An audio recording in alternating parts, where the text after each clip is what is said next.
Thank you, Chairman Anderson. If we can have some of our folks here call up the opening of schools report. This is an annual report that we share for the start of school. So I would ask if we can have that just called up onto the screen. Thank you. It's really my honor tonight to present our annual opening of schools report. This is an overview of demographics, hiring statistics, budget, technology systems, capital improvements, among other information. It's something we do yearly. And we are presenting an annual report of opening of schools with an opening unlike any other in the history of Fairfax County Public Schools. As we go to the next slide, I just want to share with you really quickly a little bit about Fairfax County Public Schools. As you know, we're the largest school system in division with 199 schools and centers. 191 of our schools are fully accredited. Over 24,000 employees, 93% that are school-based. 86% of our budget is in instruction. Again, our demographics, we have 189,000 kids projected this year. I do want you to know, though, our enrollment as of last Friday is 4% below that projection at 181,000 students. That's a decrease of about 8,000. We are continuing to work to bring in and enroll our students for this school year, and we will keep you posted with the latest information around our enrollment. I want you to know that we continue to be a very diverse school system. Where we have a significant number of students that are special ed, second language learners, and those that are economically disadvantaged. Even as we encounter this COVID-19 pandemic and historical shocks to our economic system, it's important to keep the needs of those students in mind. Some highlights that I wanted to share. We had 5 graduates from the class of 2020 that were National Merit winners. 212 here for 2021 of the National Merit semifinalists, just shared earlier in the week. And we received for another time one of the CAFR Award for Financial Reporting for our CAFR report. That certificate of excellence has come from Government Finance Officers Association, and it's just a clear commitment to sharing and being transparent with our information. If we go to the next slide, I want to share a little bit about our accreditation and performance awards. For 2021, all Virginia schools will have a status this year of accreditation waived. SOL tests will be given, but will only count for verified credit and baseline for future accreditation. I do want to share some exemplary performance awards from the Virginia's program to share with you. Our highest achievement awards, we have Forestville, Kings Park, Jefferson High, and Wolf Trap. Continuous Improvement Award that looks at our GCI and dropout is Falls Church High. That's a school where we really had focused even earlier with the graduation coordinator. And we've extended that coordinator this year with your support, this board's support, for additional high schools so that we can work to really improve the graduation rate and lower the dropout rate for all of our students. And then really glad to celebrate as that school is completing its renovation and looks gorgeous. Continuous improvement, not just outside of the building, but inside the building with performance, Annandale Terrace. We're so proud of all of those schools and their performance. I want you too to see continuous improvement around chronic absenteeism. If we go to the next slide, this is a new indicator for the state of Virginia. Look at all of the schools that we have on here that have worked to improve absenteeism in Fairfax County Public Schools. It is a testament to our teachers and support staff in working to improve attendance. And I want you to know right now, as we open school, we have done an amazing job to reduce the number of no-shows or kids that are missing who are on our rolls. And we will continue to do so until every kid is connected with us. As we return to school, let's go to the next slide. I want to share something I have been saying since Leadership Conference earlier to kick off this year. While we have talked about equity for some time, and this board has certainly made equity a priority for a long time, I realize as superintendent, I need to speak with a clearer voice about equity at the center of all that we do here in Fairfax County Public Schools as we return to school. I want to share what that means. Next slide, we can share that around creating student-centered experiences. As we make decisions and plans, we have to be doing that. And we have to affirm and sustain racial, linguistic ability, and cultural identities so that every kid feels heard, feels respected, feels included. We have to elevate voices who have been marginalized, who have felt locked out of the conversation. And we have to recognize and disrupt systems that create inequitable outcomes, even if they were not the original intention when these systems were put in place. As we make decisions, and we will make decisions together, we must lead with courage, and that is what will drive us. I have a more in-depth report on equity that I will be presenting to the community and to the school board, of course, this fall, next month, and I look forward to sharing that in even more detail, but I would like to highlight some of that work we are doing today. If you go to the next slide, you can see that we have inequities across our school system, as we know through this pandemic that we have seen with laptops, access to internet, healthcare, food, and family and mental health supports. We've come face to face here in Fairfax County with those disparities, and we've worked collectively across our schools and departments to create solutions that have removed many of these barriers to access. If we go to the next slide, I want to break this down in different components. First, if you look at courageous leadership, we have made equity the heart of our leadership conference. We've shared equity commitments among all of our leadership team members and asked everyone in the division to make a personal and professional commitment to equity this year. We had Dr. Kendi around being an anti-racist leader, presenting to all of our school-based leaders. All of our regions, for the first time ever, came together with one voice for their kickoff and one message to put equity at the center of all that we do. We have our equity teams this year at every school and an equity audit required from every school to be a part of the school's school improvement plan.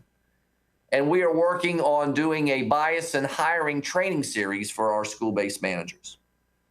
We have continuous reflection, which is what all leaders must do. And we've gotten and reached out to New York City's Leadership Academy to help coach some of our leaders, including our leadership team, around equity work. We've had our third annual equity symposium that we did virtual this summer with over 1,200 employees and over 60 sessions that included topics like racism, bias, and looking at religious and ability reflections.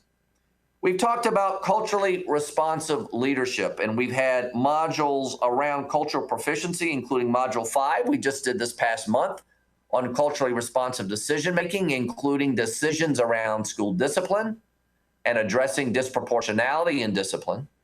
And we also have planned this year cultural proficiency Module 6 on examining racism and bias. We have had 13 cultural proficiency 4-day cohorts, helping 400 staff members across the district take a deeper in-depth dive into culture, our culture that we're responsible for, and that we're responsible for creating a more culturally responsive environment for our students and for our staff. And we've done curriculum reframing around our social studies curriculum revisions. We shared a lot of that work with you all just earlier this week at your work session. And social emotional learning that we know with this pandemic. We have done additional teacher professional development during those weeks in August with culturally responsiveness embedded. And the CASEL framework, which are really national standards around social emotional learning, are being embedded on our professional development and into our curriculum. We're also working to be compassionate and developing compassionate student and family engagement with more student and family town halls in a variety of languages and topics, And great to have Nathan reaching out and really leading as a student, being in a town hall with Senator Kane. Congratulations, Nathan, on making us all so proud. We've got increased family support through our COVID response, reaching out to parents, calling them about help with technology or food. We're highlighting our cultural observances and making sure that we're getting out guidance in advance to our schools, so it is shared with our leadership so they can share with our teachers and staff, and most importantly, with our students and parents and community. And we have elevated the equity profile even more prominently than it was before on our website. I'm really proud of the work that we have done around these areas, and I know that we will continue to make progress moving forward. If we look ahead to what we are going to do, I want to share a little bit more in looking ahead in terms of courageous leadership. We are creating and communicating an official FCPS equity statement, our acknowledgement and apology of racist systems that we have had in the past, and a commitment to updating even more our equity website with greater clarity and understanding for everyone to understand the challenge before us and the work in progress that we're making. We're continuing to look ahead with continuous reflection, more coaching for equity with New York's Leadership Academy, and responding to you next month in the work session from the AAP consultant recommendations that you received over the summer when we were all in the middle of the COVID pandemic, as we still are, and preparing for return to school. Even now, as we're returning to school, we're ready to return to you with recommendations of how we can continue forward around our AAP throughout every level of our school system. Culturally responsive, looking ahead, we have done a job and plan to do a job of recognizing Indigenous Day. We made that change on the calendar through the board's leadership, and we're working to create and have created school access and opportunity goals in our schools, school improvement plans, and we will be carefully monitoring those as we move forward. We also will be working, as you've heard already, about continuing our social studies curriculum revisions in partnership with other school districts here in the state and working with the Commonwealth of Virginia. And we're doing a lot of compassionate student and family engagement as we look ahead to responding and creating for our faculty and staff specific guidelines and expectations about how to respond to racism and bias incidents in schools. We need to give clear guidance on what to do and what not to do when these kind of incidents happen. They've happened far too often without the appropriate response that we need to meet students, parents, and community expectations. We're going to be adding a student equity ambassador, in fact, 2 of them at every high school. Very excited this year to elevate student voice with that. Can't wait to share more information with you about it. And we're going to continue to work with our calendar folks around religious holidays. This is just the beginning, and we look forward to sharing even more with you this fall. I know if we all know that we all deserve to feel safe and respected, and to know that I hear you, I see you, and I stand with you. And we all need to embrace those statements as we foster more two-way communication between our schools and school system and our families so that we can partner together. But first, we must be open to hear, to make sure all voices are informing our practices, including partnering more with our multilingual families, our PTAs, SEPTA, the NAACP, our communities of faith, and other groups and organizations inside and outside our school system. We want to have student voice in all that we do, and we must plan instruction and resources and build relationships from the very first day. One of the things I've shared earlier as we were getting ready to start school, and I'm glad that Nathan and so many others think that we're off to a great start. I told teachers specifically the first day was not about the syllabus, but it was about connecting with students, their lives, their hopes, their dreams. And I know that that needs to be the objective, not just the first day of school, the first week, but really the purpose the entire year. And I know that we will commit to a shift as we know our students, that we can, if we're going to make them feel safe and respected, shift our own expectations, our perspective, our language, and our mindset. We are going to make equity this year not a thing to do, but the thing to do, not something to add to our plates, but to have equity as the plate. I want to talk about student success now, which is the foundation of any school system, and share with you work that we have been doing around that, even in the midst of this pandemic. First, I want to share with you the work around virtual summer learning for student success. If we go to the next slide, we can share with you many of the wonderful things we've been doing. We had elementary and middle school learning around literacy and mathematics workbooks that were mailed to about 125,000 students. We had continuity of learning available to our kids this summer with teacher office hours. We had high school academic supports with credit recovery. We had support for English learners and special education students through virtual ESY. We had college success programs and enrichment camps and institute. And we had early start summer home visiting. We know how important all of this is during the summer to make sure that we deal with the summer slide and to see this double whammy that we experienced this year of the summer slide and a potential COVID slide. So we know we needed to be proactive, and we were. Let me tell you what else we were proactive on as we looked at curriculum updates. We streamlined curriculum identified through essential standards by grade and course. We developed new culturally responsive resources by all grades, subjects, and courses. We created new self-paced adaptive digital resources for literacy and mathematics in pre-K through 8 that can help us with when kids are doing independent work. And we focus on incorporating more social emotional lessons into our learning. We created gizmos for middle school life and physical sciences classes and high school core sciences. It's a 1-year subscription. It's a library of interactive online simulations that can be used to augment hands-on investigations during distance learning so that kids can bring that lab into their home through technology. And we've done work on newly adopted English basal instructional materials and textbooks and intervention resources, including interventions like Read 180 and System 44, offering support for reading intervention. We've done a lot with infrastructure as well. We knew this was an important part of return to school.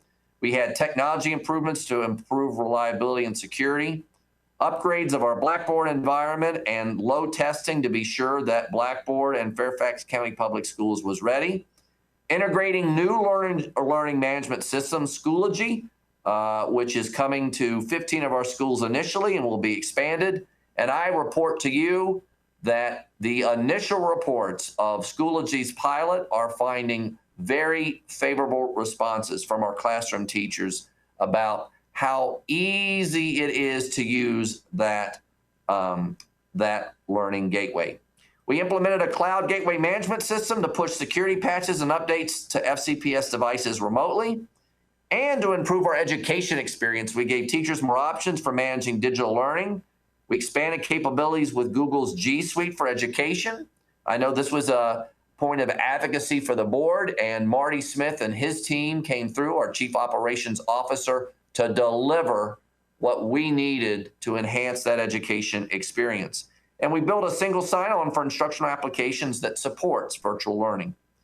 We also did professional development around FCPS On, around distance learning, and we're really thrilled to have FCPS On extended to our middle school this year, in addition to our high school that we had for the first time last year. We also know we needed to look at access, and to help users, let's look at our return to school access for students updates. If we go to the next slide, we really helped all users succeed by acquiring additional laptops and Wi-Fi devices. We distributed 162,000 laptops, and I've got to say, my deepest thanks to our SBITs and T-Specs and our entire IT team. They came through working with our faculty and staff to distribute those throughout the summer. to all of our students. We distributed almost 6,000 Wi-Fis, and I can report to you that more Wi-Fis are on the way. And we, of course, talked about the FCPS on laptops going to middle school students for the first time. We put those middle school laptops down to our elementary and purchased over 20,000 new elementary laptops. And I'm so proud of the partnership we have made with Cox Communications to provide internet access to families. Just an exceptional job. We know that the challenge and expectations were great for the start of this year. We learned our lessons from the spring, and we applied them as we began our strong virtual start to the school year. But we know we have more to do. We also know part of our lessons learned was really helping engage our parents more in providing support. So we set up a parent technology help desk. Yes, that number's toll free. Yes, that's open 7 days a week. And yes, it's open from 7 a.m. to 11 p.m., providing help with FCPS parent accounts, your student's laptop, and technology for student use around online learning. We're getting about 12,000 help desk calls that we got from the 24th of August to September 15th. And it really is a great addition for support for families. I want to show a little bit more around that support. We have a parent and student IT support portal where you can submit a request ticket online, and we work really hard to get that information back to you as quickly as we can. We also have worked to have student tech support with teacher or school technology, T-Spec, providing help to students, or we're actually getting where older students can submit a student support request online directly.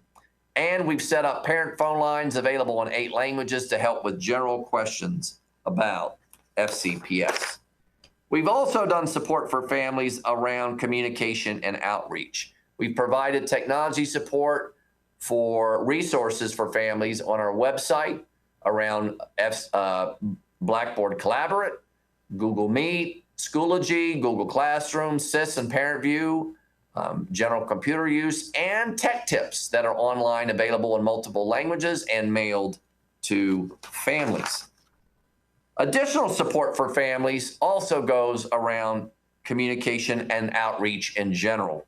We've done a return to school countdown with a weekly newsletter for families.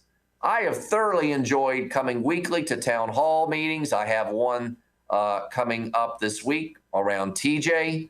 But we've been talking about a host of topics, particularly focused on return to school, reaching out to families and staff, answering questions, taking phone calls, and hearing about the glows, what we're doing well, and acknowledging grows, where we have fallen short and can do better. And we are going to continue to work together to share and create forums to hear our community and have the two-way communication that we clearly know that you are asking for and this board is asking for. Our Talking Points app is a new app that we've gotten to help teachers and families communicate regardless of language. We've had tremendous demand for that. And we're very excited about partnering with Fairfax County Public Schools. County Executive Brian Hill, the Board of Supervisors led by Chairman Jeff McKay, have worked with us, and we've worked with them around their supporting return to school. And we put that program in partnership with them in 37 FCPS schools, supporting children's virtual learning. If we go to the next slide, I want to share a little bit more about what we've also done in Title I schools. We've got school supplies that have been provided to those Title I schools. We've had parent liaison funding to provide additional funding for schools to reach out to families and connect them to resources. We've had the parent resource workshop supporting families and connecting to a virtual world and helping them through that. And we've launched an FCPS campaign, as we know, in this moment, to be sure that awareness around child abuse and neglect reporting is clear. And we've revised and revamped through this board's leadership our entire policy and regulation around child abuse and neglect reporting, making everyone in Fairfax County Public Schools a mandated reporter.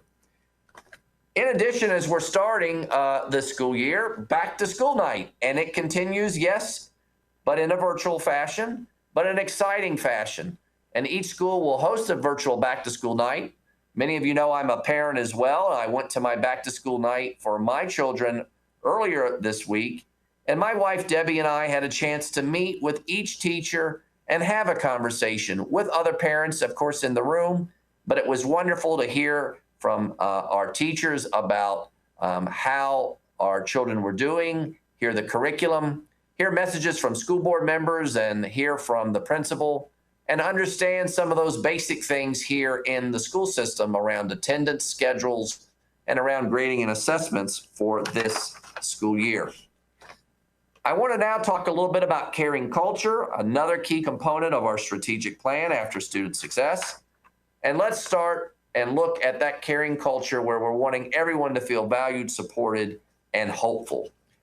I, again, want to, as we look at the next slide, commend our food and nutrition services and our transportation services under the leadership of Maria Peroni and Francine Furby, guided by Lee Burden and Marty Smith, who have done an amazing job around grab and go food distribution. 2.6 million grab and go meals since our closure in March, an unbelievable effort and outreach.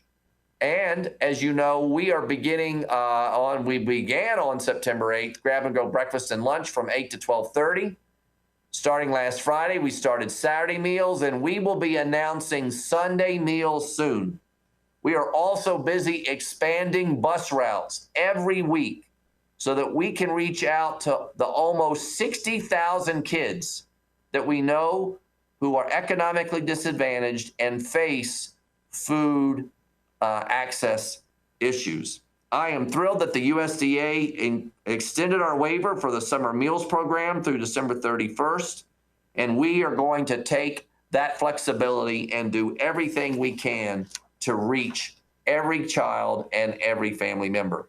In fact, let me talk a little bit more about that in the next slide. We've expanded already. The expansion is to 20 additional bus routes over the next 2 weeks.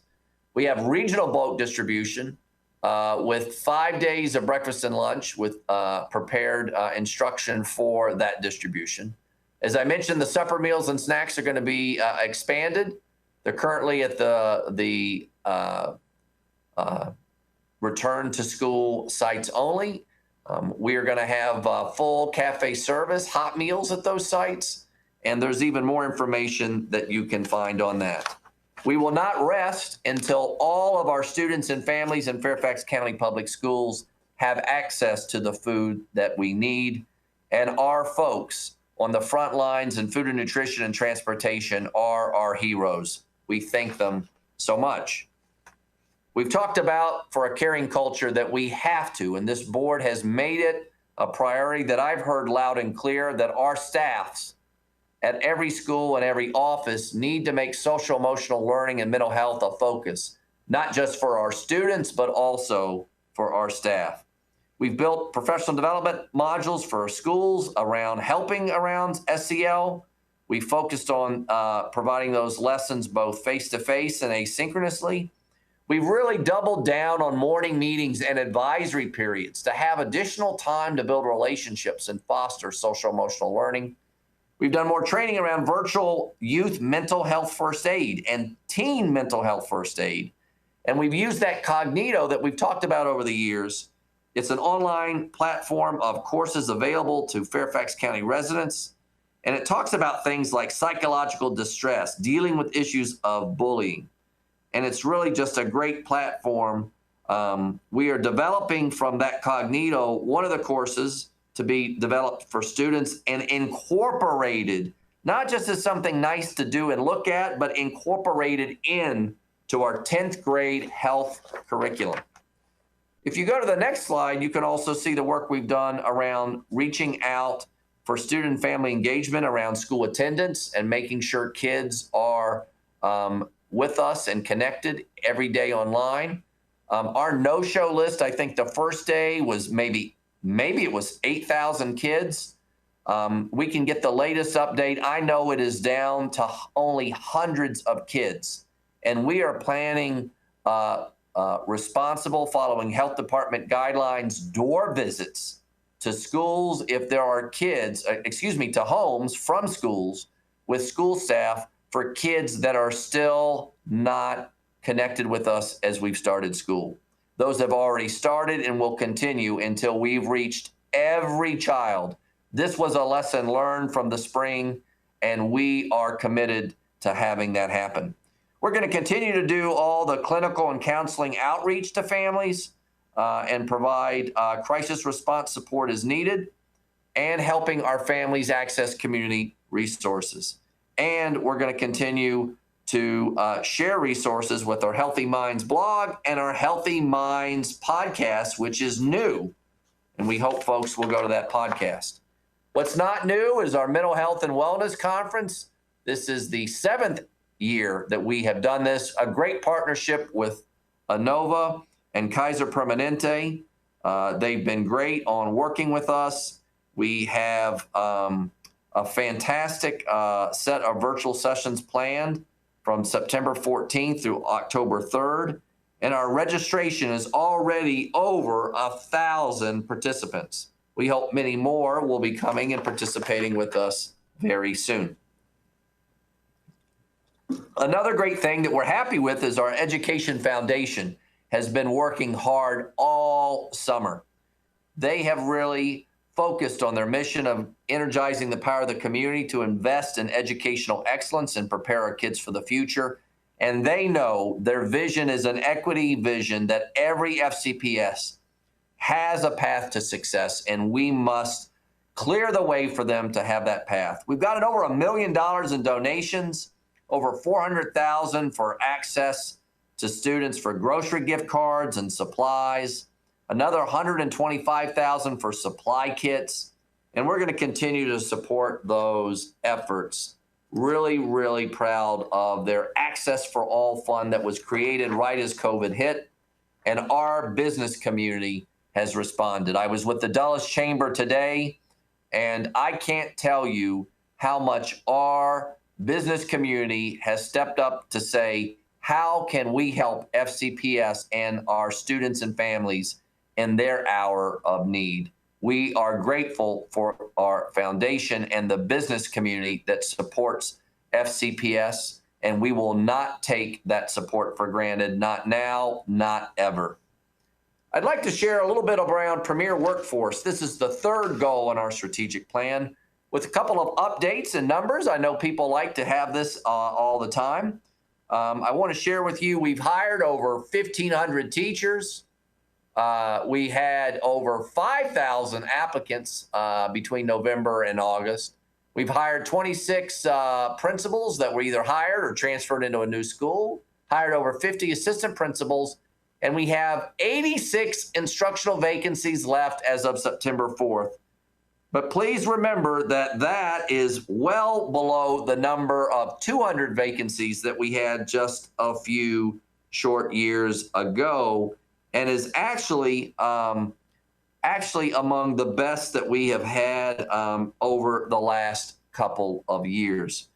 We know that the pandemic did impact our recruiting, but we went and had recruiting virtually. Hold on, I want to stay on that other slide for just a second. I want to talk about the virtual fairs that we had in May and August.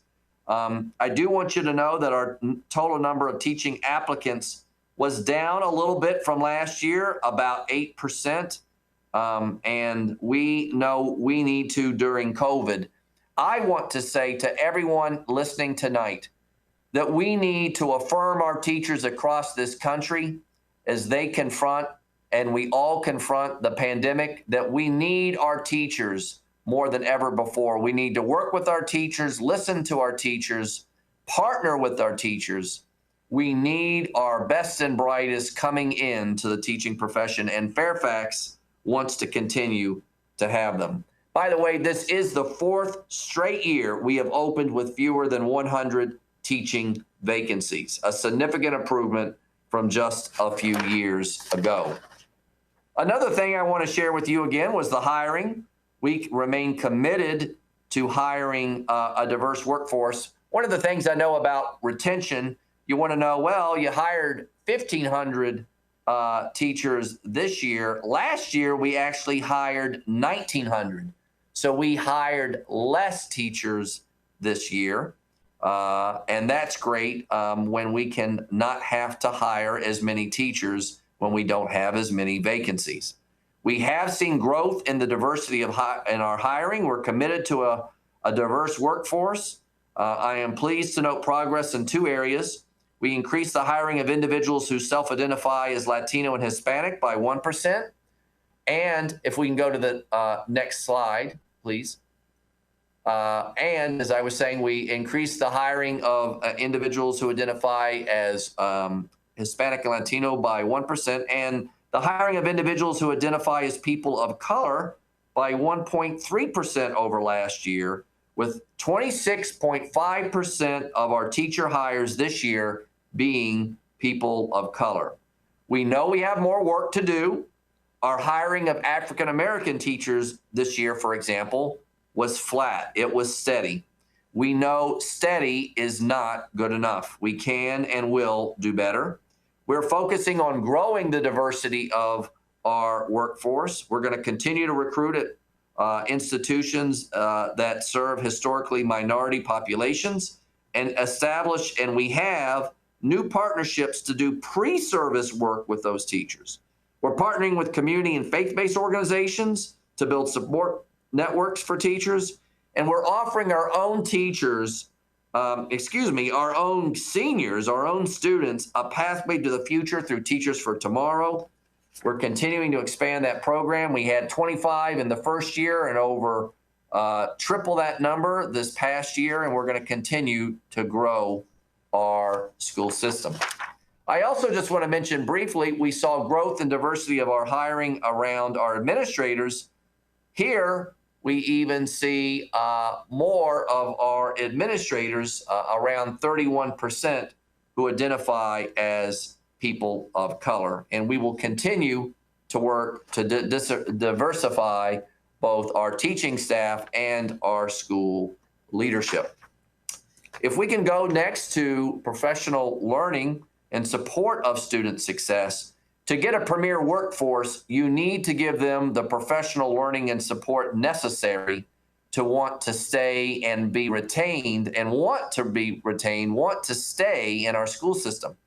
And we've done a lot of professional development around physical safety of students and staff, mental health, engaging in a virtual environment, curriculum support, technical skills, and support with students with disabilities and English learners. I want to thank the school board for the extra 2 weeks that you gave to give more professional development to our teachers and staff. It was not wasted. It helped us prepare, and it was instrumental in giving teachers and staff the time to be ready to be successful this year. I really, really do appreciate that work, and we are continuing to create a professional development plan aligned to our strategic plan with equity at the center of all that we do. And I'll be glad to continue to work to share more information around that PD plan as we give our faculty and staff access to more courses and more supports. And that is so important to do. And we've got it used very, very tremendously. One of the things I want to share with you, too, in supporting our school leaders, we've got the Equity Symposium we talked about, Leaders Need to Know sessions, Principal Induction, School-Based Administrator, and SBITS kickoffs, the Great Beginning Summer Institute. We had instructional coach trainings. We have continued, even in a virtual environment, to make professional learning and development front and center. And I'm proud of the work that we have done. Really, really fantastic work that we have done. It's been tailored for just-in-time topics. We've talked about professional learning communities, virtual collaboration, creating an anti-racist classroom community, what to teach, where to find teaching resources, curriculum revisions, and really, really, really, we've worked and partnered for the first time with the International Society of Technology and Education that we partnered with through the Superintendent's Technology Advisory Council and gotten them to help support us in providing enhanced professional development for our teachers. I want to talk also not just about professional development for our workforce, but safety and security. We implemented a new anonymous text, email, and phone tip line. We began social media monitoring to really be looking more carefully and aggressively at social media threats to our students and staff. We completed lead and water testing at 120 schools, with all schools being completed this coming year. We implemented annual safety training and laptop exercises, and we secured schools during the coronavirus closure, ensuring health compliance and facility protection. We can go to the next slide. I want to talk about resource stewardship, our fourth and final strategic plan goal. If we can go to the next slide, our FY21 budget did not escape the impacts of the COVID-19 pandemic. We had to revise it. We did 2 budgets in 1 year, and I want to thank Alice Wigington, Lee Burden, and Marty Smith, and the entire financial services team for their amazing leadership around the budget process. We remain focused, even during the pandemic, on student achievement, equity, and social emotional supports for students. We invested in our second year of instructional assistant salaries. We used CARES funding to support remote learning, instructional intervention, PPE, curriculum resources, remediation and recovery. And I want to thank the county again in partnership with the county executive, Brian Hill. Tuesday, the Board of Supervisors supported and passed almost $20 million in funding through the CARES Act that they received to support our work around COVID-19 preparations for both the virtual start and having students in person in school. I really appreciate their work. As I shared perhaps before, our budget folks this year received yet again a meritorious budget award for excellence in preparation and issuance of their FY21 budget from the Association of School Business Professionals. They continue to do an outstanding job. One of the things I want to end with, I know many of you may be going, oh my God, Dr. Brabrand, you've got 20 more slides. How can you be ending? But yes, it is coming to an end. If we can go to the next slide, capital investment. We have not sat still during the COVID-19 pandemic. We've had planning underway for over 1.5 million square feet of footage for our schools, $500 million of work with that for planning. Construction is underway for another 1.5 million, totaling over 300 million. And we completed in 2020 600,000 square feet, totaling 122 million. We eliminated the need, one of our strategic goals of having 50 temporary classrooms eliminated over the past year.